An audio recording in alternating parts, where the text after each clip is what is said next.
everybody? What's up, everybody, and welcome back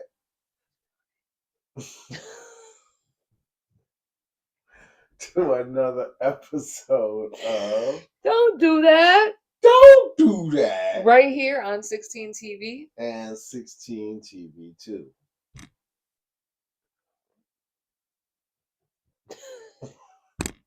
All right, I'm sorry, you guys. This is All my right, fault. y'all, This is all my fault. This is Wicked Wednesday, and today we are going to talk about some things that Oh irritated my God. us, and I want to cover something that has been bugging me for a while, and I want to scream it to the rafters for every person that has said it in my comments so that you dumb motherfuckers will stop saying it. Because my God, great jogger, I am tired of going over this. So tired. So tired. Tired of holding it? Give me a break like Nell Carter. Seriously. Give me a break. Fuck. Break me up a piece of the fucking Kit Kat bar. I swear. And hold it. So is it? This is. I don't know. I'm trying to get it. Okay. Well, I want to get this one out the fucking way. Okay, we'll go ahead. Because this shit. And before we start, we want to let you know that today's smoke of the app is called Flintstones Cannabis. Yabba dabba do. Stupid. It's through triple stack, by the way. Triple stack. And it's from House of Dank. That is my spot. Okay. So we've done all of that. Now let's get to it. All right. So this one is really fucked up. Okay. We're just gonna put it there. End of story. End of story. Because this has to do with that fucked up ass FedEx driver. This is a case of where someone's punishment does not fit the crime. If you are triggered easily, you might want to go get some snacks for this segment. So, jurors in a Fort Worth courtroom decided on Tanner Horner's punishment. After hearing about a month of testimony and evidence that included audio of Athena Strand's last moments from inside his delivery van. Horner, 34, pleaded guilty to capital murder last month in the 2022 killing, just as his trial began. Athena's body was found 2 days after she was reported missing from her home in the rural town of Paradise near Fort Worth, Texas. Horner didn't visibly react when the judge read the sentence, according to the live stream of the court proceedings. Jurors found there was a probability Horner would commit criminal violence and be a continuing threat to society. They said there was nothing in the commission of the crime or in Horner's background to warrant life without parole instead of death. Prosecutor James Stanton told jurors in opening statements that Horner had told lie upon lie upon lie in the case, including telling authorities that he accidentally struck Athena with his van while making the delivery and then killed her in a fit of panic. Several jurors had cried as they were shown video and heard audio from inside the van after Athena was taken. He could be seen lifting her into the van and then driving away, telling her not to scream or he'd hurt her. Horner then covered the camera, but the audio, you guys, continued recording. Horner asks Athena questions, including, excuse me, Where do you go to school? how old she is, Too young for your nasty ass. before stopping the van and telling her they are going to hang out. Horner tells her to take off her shirt, and she begins crying, asking what he is doing and whether he's a kidnapper. She cries no and asks for her mother and to go home. She asks him, "Why are you doing this?" He replies, "Because you are pretty. Because you are pretty. My mom says I can't do that to somebody." She tells him, "And you can't do that to me either." As the recording, which lasts over an hour, continues, Athena's screams can be heard, as well as choking and slamming noises. And At one point, he tells her, "If you don't shut up, I will hurt you worse."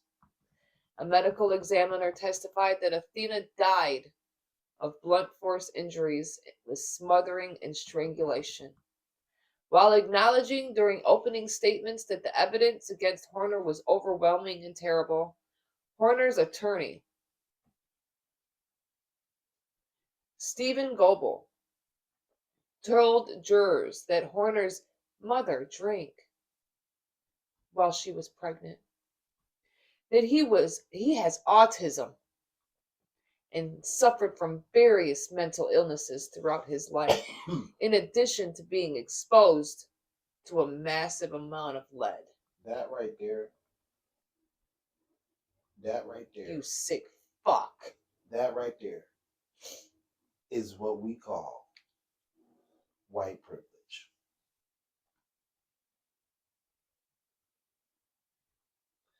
Anytime they do something heinous, it's, oh, he had a bad upbringing. Oh, he has mental issues. Oh, he was having a bad day. He's really had it rough. Like Bullseye in Daredevil. Oh, that must be really hard. That must be hard. No, But when a black person does it, it says the trial was moved from a rural Wise County to Fort Worth after Horner's attorneys argued that he would not have received a fair trial. However, did he deserve one? a former FedEx driver was sentenced to death on Tuesday. But the thing is, why wait? Why wait? Because you know, 9 times out of 10, he's going to be sitting there on death row for a long time. For a long time. How many people are sitting on death fucking row right now that should have died years ago? Speed it up. The fact that at the end of the day, that anybody would take any child's life, any child, anybody that would take a child's life deserves death.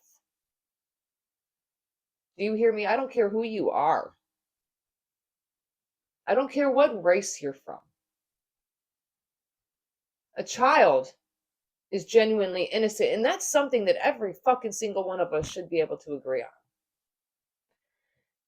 But it seems that no matter where I come across, on every fucking side,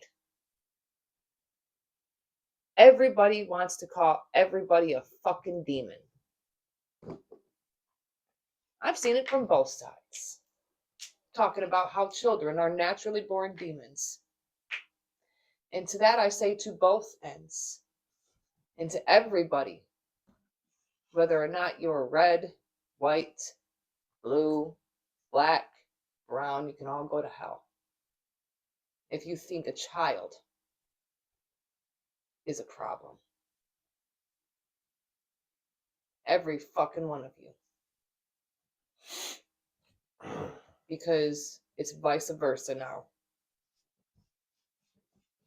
No child deserves to be demonized or treated like that. And I hope this is where I feel, even though death penalty is always warranted for stuff like this. But why not the years before you actually put them down? You make sure you penetrate him every single day. And the moment he does start to enjoy it, that's whenever you do take his life. Because, eventually they do enjoy it. See it enough. Make sure he's penetrated. Make sure he's choked. Make sure he's slammed around a couple of times. And again, when he starts to enjoy that same graping that he gave to that 7-year-old, then you can put him down. End of story. Because that's not, a death of a child is not going to be turned into anything else but what it was. An unnecessary, disgusting, and vile act by a man that a lawyer thought necessary to try and use as an excuse of some sort of mental fucking illness. Then he needs to be gone. He needs to be gone. Anybody who thinks that way needs to be dead. Go ahead. I'm done.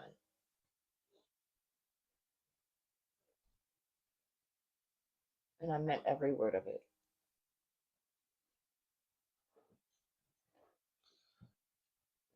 All right. So, you know how things come back? Bell bottoms came back. Remember that? Mm-hmm. I remember those. I got a pair of them in my... Fat shoelaces came back. Mm-hmm.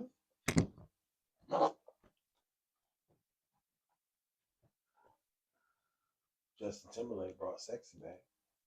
Did he? Well, that's what they say. I mean, last I seen him was in a... Oh, well, not now. We're talking about then. That's right. My bad. Then. We ain't talking about now. In the jail cell. Not looking very sexy. Yeah. And then, of course, every now and then, McDonald's brings the McRib back.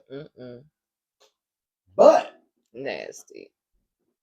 Now we got something else that then came back. Ooh-wee. What came back? Overt racism is back, y'all. Has it really left?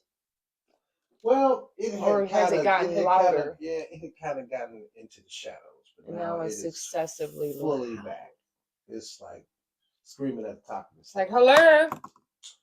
Now the stereotype is black people are hypersexual and we have a high propensity for violence, right? Okay. Now the truth is there are bad apples in every bunch. Mm-hmm. And generalizing an entire race for the actions of a few is trash. Agreed? Okay. Agreed. All right. Now, the stats though. And the stats, men lie, women lie. Numbers don't. Okay. White men crime stats for 2019. 75% of incest perpetrators. Incest. White men. 65% of prostitution jobs. White men. 65% of pedophiles. White men. 60% of kidnappers. White men. Shit. 60% of rapists. White men. 77% of child porn arrests. Oh. White men. And of course, 50% of mass shooters. And that little white girl men. was part of that little percent right there, you guys. Because that was a white man that killed that little girl. Now these are these people are so used to lies that they are allergic to the truth. Anything too heavy for them, and they will say they have some undisclosed knowledge or call it fake news. It's always fake news. It's always fake news. Or there's always some other source that you should check because your sources are wrong. Yeah, like I got into it with a guy earlier, and he wants to tell me that he's an ex linebacker and this and that, and I'm just Okay. like, I don't give a fuck. Is basically what I told him. I don't understand what that has anything to do. saying online and the build up of you being like Al fucking Bundy and having a poke high moment. I don't fucking care. If you were someone really important in football, you wouldn't be on Facebook arguing with me. You'd be enjoying your best life. So take your little memories and shove them up your ass. He tries to tell me that I don't know what I'm talking about, and if I really was educated and wasn't low IQ, he's using all of Donald's little talking points and telling me that I don't know what I'm talking about and this and that and the other. And here's the thing that I have to say to all the Trump supporters. I will say this again. Anything that's too heavy for you guys, you will say you have some undisclosed knowledge, but you never actually give that knowledge. You never actually say, you know what? I can prove you wrong because this and this and this and this and that. You never actually respond with facts. Really don't. It's always you respond with insults. Then you turn to, well, I know something that you don't, but you never and it's actually always, let us know what it is. And it's always the only sources that they have are always only going to be like C-SPAN, Fox News, what Trump said, and what the White House has said. Nothing of any outside source looking in on the situation like the Al Jazeera or the BBC. I'm sorry, I'll even take all that over even CNN, and I'll watch that before I watch C-SPAN. Here's another part. Let's take it from Trump. He preached affordability, right? Did he? Now it's a hoax. Now it's a Democratic hoax. Now it's okay. I get confused now because first he says something, then they say it's a hoax. Yeah, he said no new wars. But we're in a conflict with Iran. We're gonna call it what the fuck it is. U.S. soldiers have died, and all you maggots can go to hell. It's a fucking war. American citizens, American souls have been taken because of y'all. A couple days ago, he was on, was it 60 Minutes?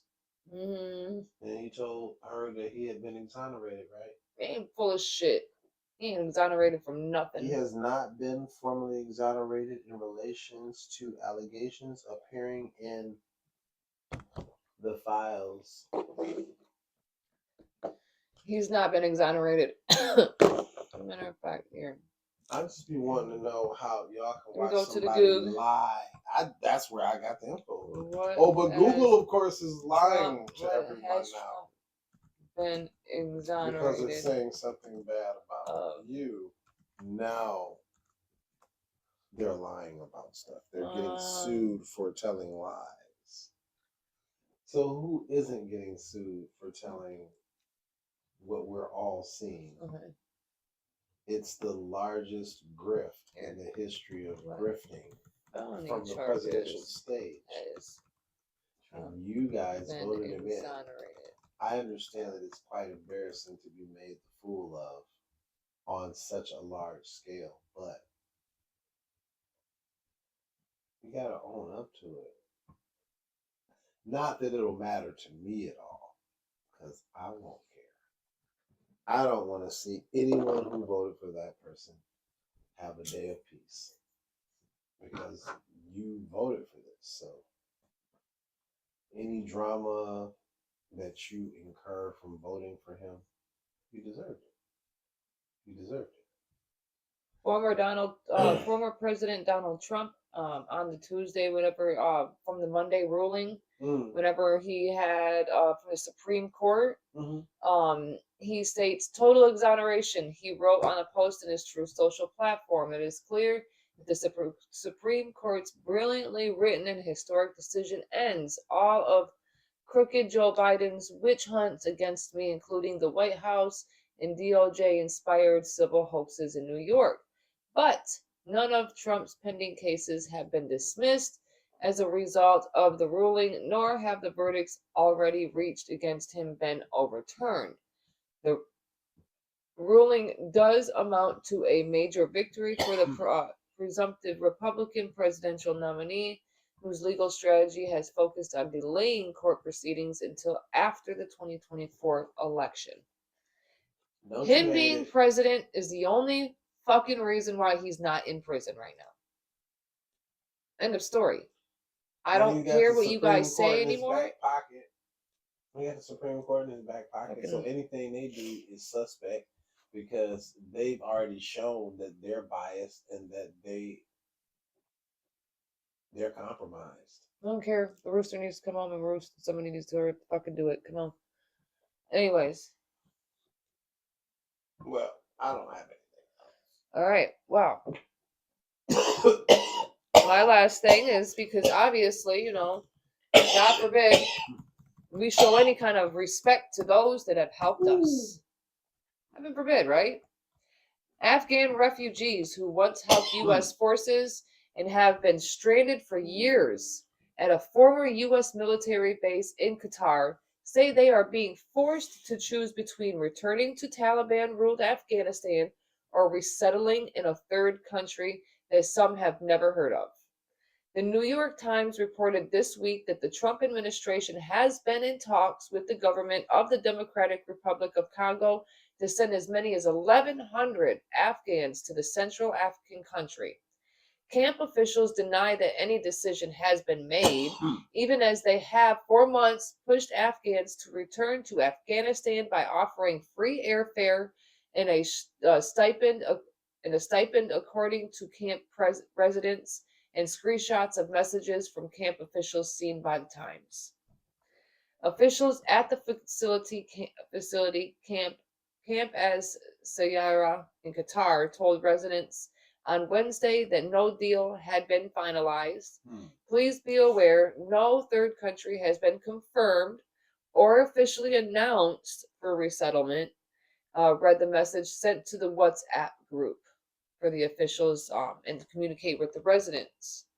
Now, the U.S. government continues discussions to identify to secure voluntary resettlement opportunities. We know what voluntary means, guys. For months, the Afghans had lived under a cloud, hearing from camp officials and aid workers that they might be relocated to either an African or Asian country. Now we are stuck between bad and worse options, said Arash Pahlavi, a camp resident. Now, I'm not going to be able to pronounce his first name, but Mujahid, I believe is his last name, is a Taliban government spokesperson, said Afghan authorities would welcome the return of camp residents. Now they have realized, and I can't say that I can't believe I'm agreeing with this son of a bitch. Now they have realized how much importance the Americans give them. How important are you guys to the American government? They only wanted your bodies and what you have to offer on your land. Not you. Fucking care about you. Why? You're not white. Now they have realized how much importance the Americans give them and how much value they place on those who worked with them. He did not respond to questions about reports of human rights abuses, including extrajudicial killings, imprisonments, and torture against members of the former Afghan administration and allies of U.S. forces. Really, you guys? Really? Why don't you ask about what Israel's doing?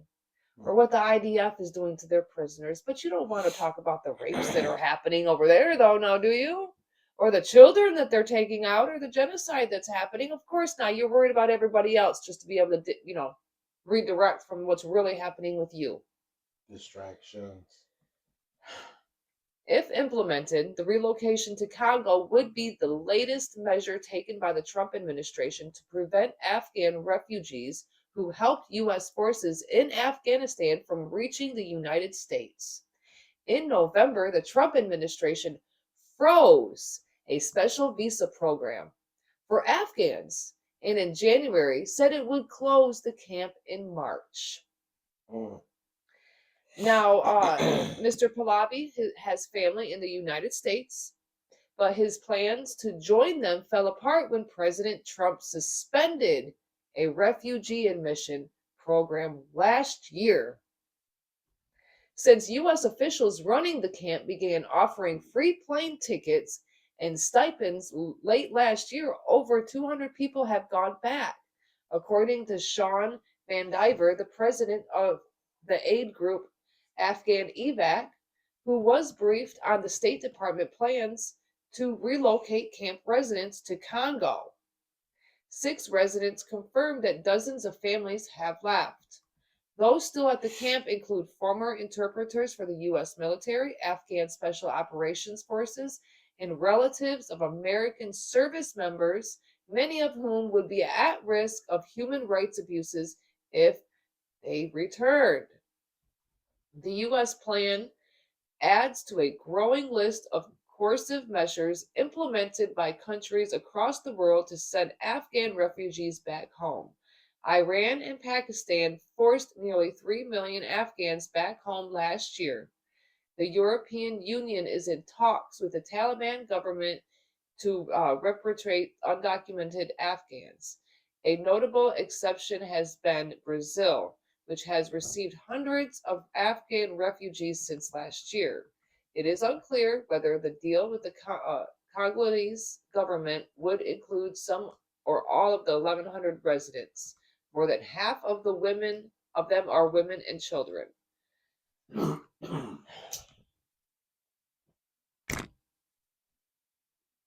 So this is how we treat people that help us. So those in the military that sit there and brag about, oh my God, I made it home, but I went over there and killed people. But those people that helped you kill those people, should they not get refuge? Should they not be allowed over here since they helped you survive? Oh, of course not. Of course not. Why? Is it because they're not stay white? where they traded on their people and helped you and get killed. So they literally turned on those same people that you're accusing of 9/11, or excuse me, an affiliate. I'm sorry, let me rephrase that. An affiliate of the group of people that did 9/11, right? Or however many factions that there are. I forgot. There's several, right? I mean, fuck, you took the one person that had them all under control out.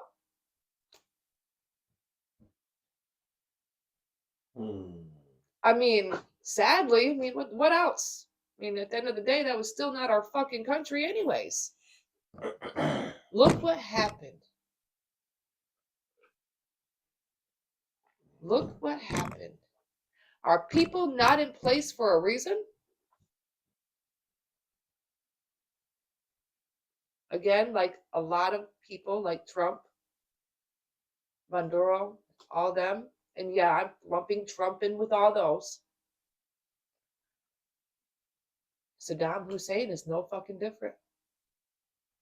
But the moment we took him out, look, the box of bullshit we fucking opened. And then those that wanted a better fucking life, those that genuinely wanted to leave, I know, we turn our backs on. I mean, we should be used to that. They turn our backs on us. All because we think different, believe different. But here we are, right? But that's all we got, guys. Don't forget to like, comment, share, subscribe, and get notified for every time we drop new content. And I will hope to see you soon. Deuces.